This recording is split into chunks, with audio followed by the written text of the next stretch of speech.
Bonjour toi, aujourd'hui je voudrais te parler de l'homme aux 23 échecs. Mais commençons par la lecture de la Bible. David dit à Salomon, son fils, « Fortifie-toi, prends courage et agis, ne crains point, ne t'effraie point, car l'Éternel mon Dieu sera avec toi.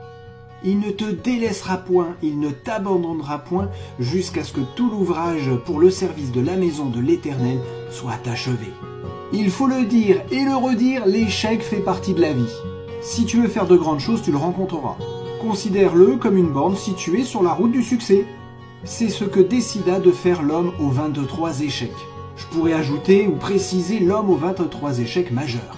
Voici quelques-unes de ses références. Fit faillite à l'âge de 31 ans. Fut battu aux élections législatives à 32 ans. Fit de nouveau faillite à 34 ans. Vit mourir sa petite amie à 35 ans. Eut une dépression nerveuse à 36 ans. Fut battu aux élections à 38 ans. Je crois que le message aurait dû être assez fort pour tourner la page de ses ambitions politiques et comme entrepreneur. Non, il continua d'échouer. Fut battu aux élections au Congrès à 43 ans. Fut encore battu aux élections au Congrès à 48 ans. Fut battu aux élections au Sénat à 55 ans.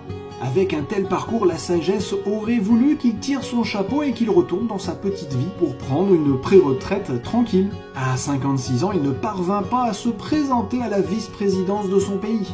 Avec tous ses échecs précédents, il aurait été surprenant qu'il y parvienne. Mais pas découragé pour autant, au moins en apparence, il se présenta à nouveau au Sénat. À 58 ans, devine la suite! Il fut battu. Est-ce la fin? Eh non, l'histoire n'est pas finie. 2 années après, à 60 ans, il fut élu président des États-Unis d'Amérique. Il s'agit d'Abraham Lincoln.